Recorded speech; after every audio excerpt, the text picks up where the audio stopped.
Say, before we make this jump, anybody want to say a few words? I figure if God can hear how scared I am, so can everyone else. We're gonna make this list real quick so we can go back into the Commonwealth, Planet Mira, and the Northern Kingdoms. Shh. It's okay to be afraid.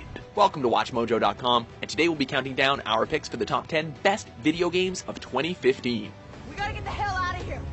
For this list, we'll be looking at all of those games that made us use all of our PTO so we could spend more time with our consoles and PCs. This list won't include any remasters, ports, DLCs, or expansions, so apologies to Starcraft fans, but that does include Legacy of the Void. Today, we retake our homeworld. There were a lot of great titles that made us use a lot of sick days here at WatchMojo. In fact, it was such a big year that we couldn't include a lot of our personal favorites on this list. It was that big. Number 10, Rise of the Tomb Raider. It's me, Hannah. Oh God, I'm so sorry. So what happens after the credits roll and you've just had a monumentally huge adventure? Well, if you're Lara Croft, that experience gets covered up and you have to try and prove that you're not insane. I saw something. Something I can't explain. Before, we got to see her go from being unsure of herself to taking out enemies like the badass she's meant to be. That badassness is more present in this game. But there's also a realistic weariness considering what she's been through before, creating a well-rounded character partaking in another groundbreaking adventure, complete with stunning visuals and addictive gameplay.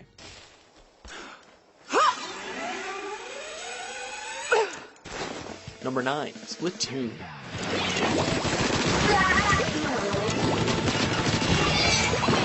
Who would have thought that the best way to reinvent the competitive online shooter wasn't with more gritty soldiers and space marines, but with Kid Squid mutants shooting ink at each other in 90s attire? Well, that's what we got with Nintendo's incredible newest IP in more than a decade, and boy was it a breath of fresh ink to the lungs. The ink-based weapons and squid transformations allow for intense game modes you wouldn't get in any other shooter, and its creative gameplay allowed for both casual and hardcore fans to find their perfect style of play. Number 8, Super Mario Maker. In 1985, the world was introduced to the Super Mario Bros., a platforming adventure that has become one of the most iconic video games in history. To celebrate the 30th anniversary, Nintendo gave their fans complete control. You can create stages in the visual styles of the original Super Mario Bros., Mario 3, World, and New Super Mario Bros. U. If creation isn't really your thing, you can try out millions of fan-created levels, ranging from simple to controller-smashingly difficult. Quite honestly, this is a game with the potential to offer content and ruin friendships for years to come.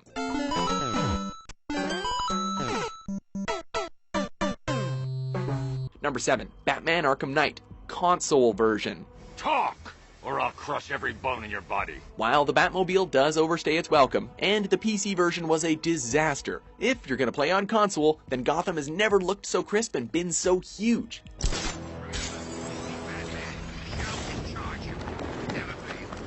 The same gameplay you know and love is back and looks better than ever, so unless you tried to play on PC, there wasn't a whole lot to gripe about. On top of that, there's an interesting dynamic of having to deal with a series of hallucinations when Batman is hit with the Scarecrow's fear toxin. I'll be fine. You're not looking too good, old boy. This is still a great Batman adventure for gamers and other fans of the Caped Crusader. We're all counting on you, Batman. We'll get through this, I know we will. Number 6, Monster Hunter 4 Ultimate. That Ultimate in the title isn't just for show. This really is the best game in the series to date, and easily the best 3DS game to come out this year. All of the elements we've come to know and love are there as you set off into a huge world and hunt a wide variety of dangerous creatures. But the biggest selling point, beyond the graphics and gameplay of course, is the fully integrated online multiplayer. Surprisingly, 4 Ultimate was one of the only top quality games this year to have equal parts amazing single and multiplayer content. allowing for one of the most expansive gameplay experiences that a portable game has ever had.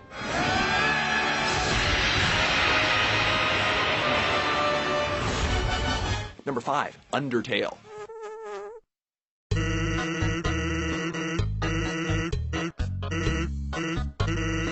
Aw, what an adorable flower. It would be a shame if it tried to kill us. And thus begins the most creative RPG we've played all year.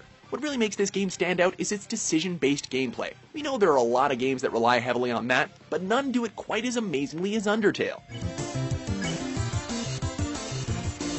It's not just the fact that there are some characters you really don't want to kill, but your actions are remembered, even after you beat the game and start over, creating a unique experience every time you move through the underground.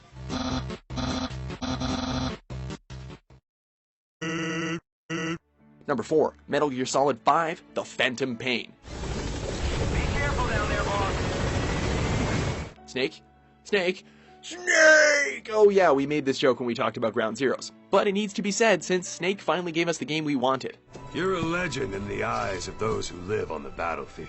This feels like the Metal Gear Solid that we've been dreaming of, with its huge, open world, open-ended missions that give us the ability to explore at our own pace, and new, creative ways to be stealthy. The only real downside is that everything that happened between series creator Hideo Kojima and Konami definitely had an impact on the late game missions. We're ready to strike back. Say the word. Number 3, Fallout 4. We knew this game had to be coming, but we didn't think it would be so soon. Wow.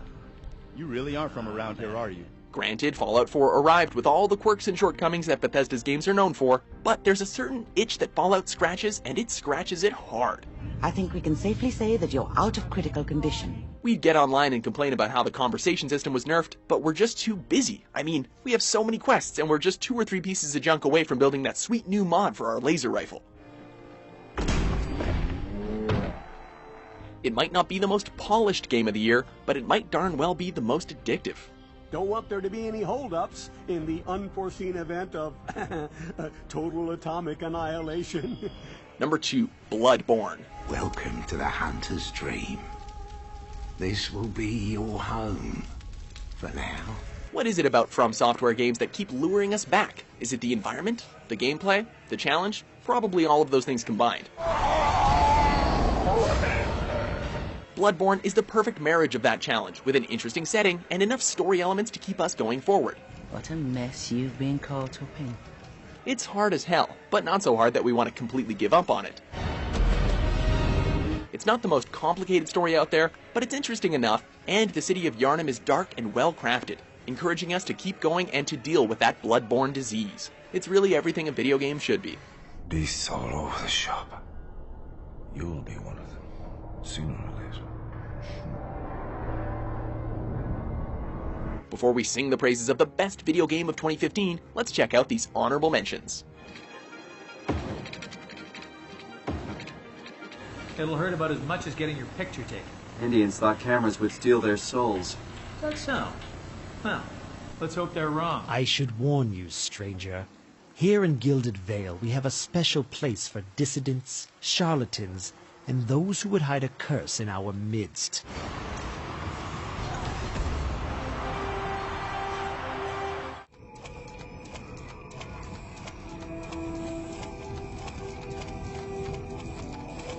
Number 1, The Witcher 3, Wild Hunt. We almost called this one our most anticipated game of 2015 when we put it at number 2, but Geralt of Rivia gave us an adventure that screamed number 1 ever since its release in May. I'd walk the battlefield if I were you. The world of The Witcher has never looked so grand and felt so huge, complete with an improved combat system, unique weapon customization, an insane amount of replayability, and an engaging story that will have you ripping your hair out with anxiety over your choices. Oh, and the Hearts of Stone expansion is pretty perfect if you need more Geralt in your life. Are you always like this? I'm beginning to feel sorry for Triss and Yen. This is how you introduce an award-winning franchise into the next generation of gaming. Glad you know who I am. Haven't introduced yourself, though. Do you by any chance agree with our list? Which games are you glad you saved up for this year? For more top 10s published every day, be sure to subscribe to WatchMojo.com. Ah!